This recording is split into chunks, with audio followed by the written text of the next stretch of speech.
Hello viewers, welcome to Revadis Tamil Kitchen. Revadis Tamil Kitchen la இன்னைக்கு ஹெல்தியான முருங்கைக்கீரை பொரியல் எப்படி செய்யறதுன்னு பார்க்கலாம். முருங்கைக்கீரை வந்து 1 கப் எடுத்துர்க்கேன். நல்லா வாஷ் பண்ணிக்கோங்க. சின்ன வெங்காயம் வந்து ஒரு 1/2 கப் அளவு எடுத்துர்க்கேன். 4 வரமிளகாய், 1/4 டீஸ்பூன் கடுகு, 4 டீஸ்பூன் அளவு தேங்காய் பூ எடுத்துர்க்கேன். 1 டீஸ்பூன் கடலைப்பருப்பு, உப்பு தேவையான அளவு, எண்ணெய் வந்து 2 டீஸ்பூன் எடுத்துர்க்கேன். இப்போ எப்படி செய்யறதுன்னு பார்க்கலாம். பேன்ல 2 ஸ்பூன் எண்ணெய் ஊத்திக்கோங்க.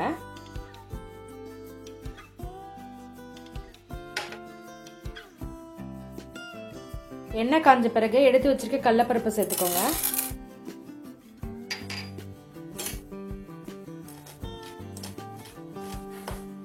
கடலைப்பருப்பு நல்லா பொரிஞ்சு வரட்டும்.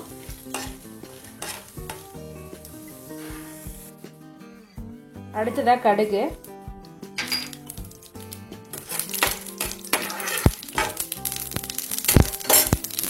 கடுகு பொரிஞ்ச பிறகு கட் பண்ணி வச்சிருக்க சின்ன வெங்காயம், அது கூடவே வரமிளகாய் சேர்த்துக்கோங்க.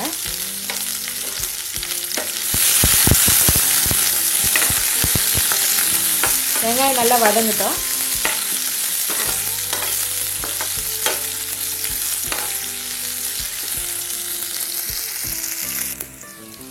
வெங்காயம் வதங்கும் போதே கொஞ்சமா உப்பு சேர்த்துக்கோங்க.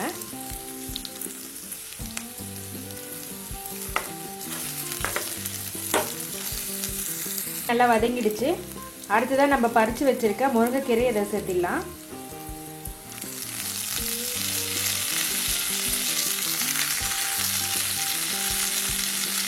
தண்ணியெல்லாம் நல்லா வடிச்சிருங்க.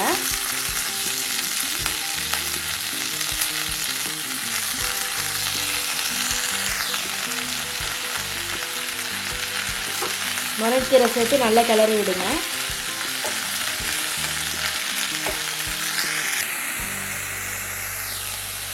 நல்லா மிக்ஸ் பண்ண பிறகு கீரைக்கு ஏற்ற மாதிரி உப்பு சேர்த்துக்கோங்க. ஆல்ரெடி வெங்காயத்துக்கு வந்து நான் உப்பு சேர்த்துருக்கேன். இப்போ கீரைக்கு மட்டும் தகுந்த மாதிரி போட்டுக்கோங்க.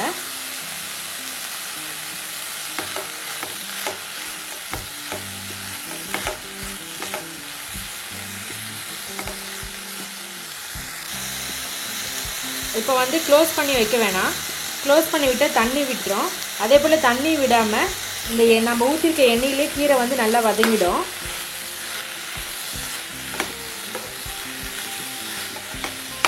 ஒரு நிமிஷத்துக்கு ஒரு டைம் இந்த மாதிரி கிளறி விட்டுட்டே இருங்க.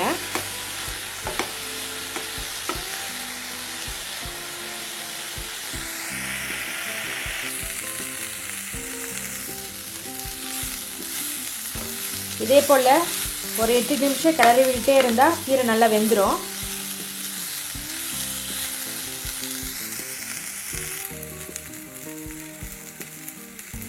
கீரை நல்லா வெந்துருச்சு. அடுத்ததாக துருவி வச்சிருக்க தேங்காய் பூ சேர்த்திடலாம்.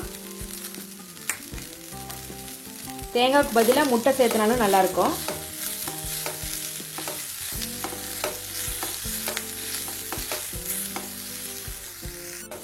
தேங்காய் பூ சேர்த்து நல்லா மிக்ஸ் பண்ணிவிட்டு அடுப்பை ஆஃப் பண்ணிடலாம்.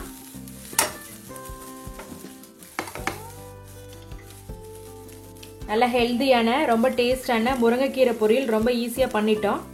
நீங்களும் இதே போல் வீட்டில் ட்ரை பண்ணி பாருங்கள். எங்கள் சேனலை சப்ஸ்கிரைப் பண்ணுங்கள். இந்த வீடியோவை ஷேர் பண்ணுங்கள். ரேவதிஸ் தமிழ் கிச்சன் பார்க்குற எல்லாருக்கும் ரொம்ப நன்றி.